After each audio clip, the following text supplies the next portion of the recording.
महादेव वर प्रदान श्री सनत कुमार जी ने कहा, हे व्यास देव, आप अब वाराणसीपुरी में चलिए, जहां पर साक्षात विश्वेश्वर शिव स्वयं विराजमान रहा करते हैं। यहाँ पर इस कलयुग का धर्म सर्वथा नहीं है। भगवान विश्वेश्वर का यहाँ पर लिंग है, वे ज्योतिर्लिंग कहा जाता है, जिसके एक बार दर्शन मात्र कर लेने पर क्षण भर में ही प्राणी फिर इस संसार में जन्म ग्रहण नहीं किया करता है। हे सत्यवती के पुत्र, आप वहां पर गमन करके उस ज्योतिर्लिंग का दर्शन करो। आप वहां पर परमोत्तम मुक्ति को प्राप्त कर लेंगे, जो कि देवगणों को भी महान दुर्लभ होती है। वाराणसीपुरी में भागीरथी गंगा के परम पुण्यमय जल में स्नान करके परम विश्वेश्वर प्रभु का दर्शन करो। वे स्वयं ही आपको परम ज्ञान का उपदेश करेंगे, जिससे आप मुक्त हो जाएंगे। भगवान विश्वेश्वर देव का दर्शन करके जितनी देर भी आप वहां पर ठहरेंगे, तो उसी समय में सभी मुनिगण आपका दर्शन करने के लिए वहां पर आ जाएंगे। हे महामुनि, वे सब मुनिगण आपसे भगवान विश्वेश्वर का महात्म्य पूछेंगे, तो आप उस समय मेरे वचन जो उन्हीं के द्वारा उनको भगवान का परम माहेश्वर ज्ञान प्रदान करा देना।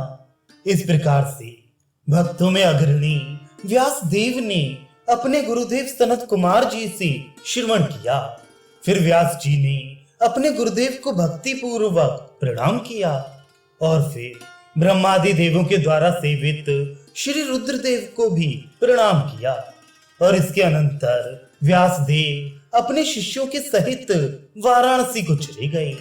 श्री मनुदेव कहते हैं, हे भगवान, आप तो संपूर्ण विश्व के द्वारा पूजित हैं। अब मुझको ये बतला दीजिए कि व्यास देव जी ने सिद्ध ऋषि और मुनिगण से सेवित वाराणसीपुरी में पहुंचकर फिर क्या किया।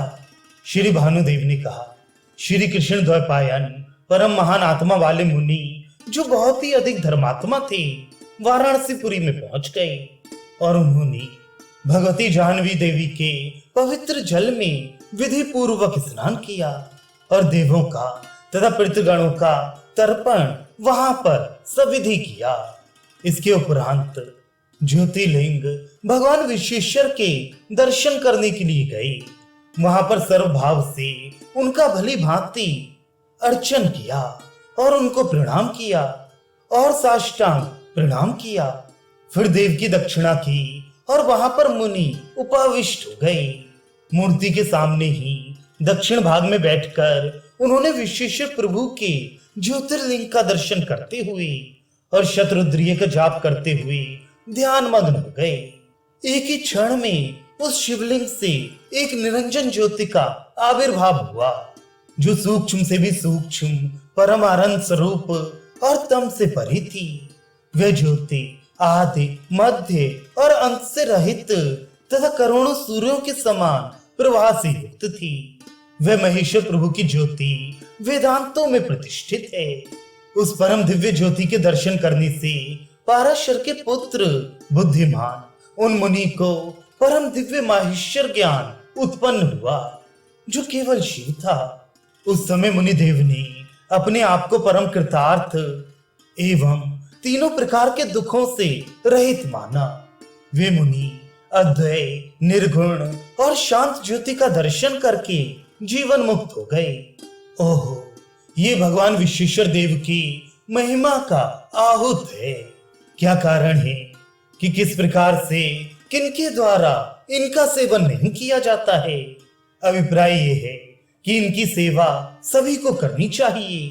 जो भी नहीं करते हैं वे महान मूर्ख हैं, जिनका इतना प्रबल प्रभाव है कि दर्शन करने पर एक ही क्षण भर में मुझे परम निर्मल ज्ञान उत्पन्न हो गया है। भगवान विश्वनाथ शूलधारी, आपके लिए मेरा प्रणाम है। आप पिनाक धनुष को धारण करने वाले, जगत के कर्ता और विश्व की माया के प्रवृत्त करने वाले प्रभु की सेवा में मेरा नमस्कार समर्पित है, जो बहुत ही कठिनाई से जानने के योग्य है, अप्रमेय है और परमानंद रूप वाले हैं तथा भक्ति से प्यार करने वाले और परम सूक्ष्म है। ऐसे पार्वती के ईश के लिए नमस्कार है, जो इस जगत की प्रतिष्ठा हैं और जगत के जन्म देने के हेतु हैं तथा इसका संहार करने वाले हैं और ऋक यजुर्वेद और सामवेद की मूर्ति हैं तथा उनको प्रवृत्त कराने वाले हैं, उनके लिए नमस्कार है।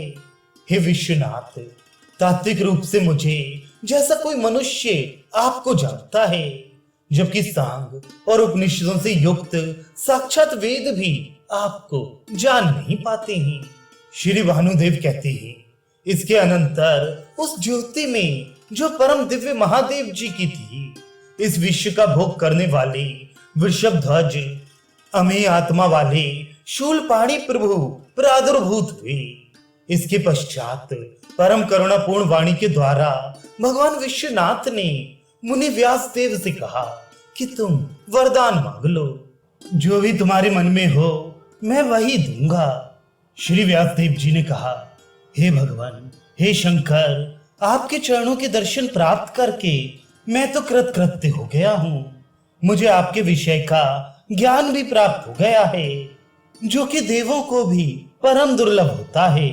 हे देव देवेश्वर, हे भगवान, आपके चरणों में ही मेरी अखंड भक्ति हो। मुझे यही एक वरदान आप प्राप्त करिए। इसके अतिरिक्त अन्य कोई भी वरदान प्राप्त करने की मेरी इच्छा ही नहीं है। भानुदेव कहते हैं, फिर देवेश्वर ने ऐसा ही होगा। यह उन अमित तेज से युक्त व्यास देव को वरदान दे दिया और ये वरदान देकर भगवान शंकर अंतर्धान हो गए। तीनों लोकों में उन श्री व्यास देव जी से अधिक अन्य कोई भी शिव का भक्त नहीं है, अथवा देवकी देवी के पुत्र श्री कृष्ण या महामतिमान अर्जुन हैं। इस तरह से श्री कृष्ण द्वैपायन प्रभु ने श्री हर से वर प्राप्त किया और फिर यहाँ पर जो भी भगवान शिव के लिंग विराजमान थे, उनके दर्शन करने के लिए वे मुनि चले गए।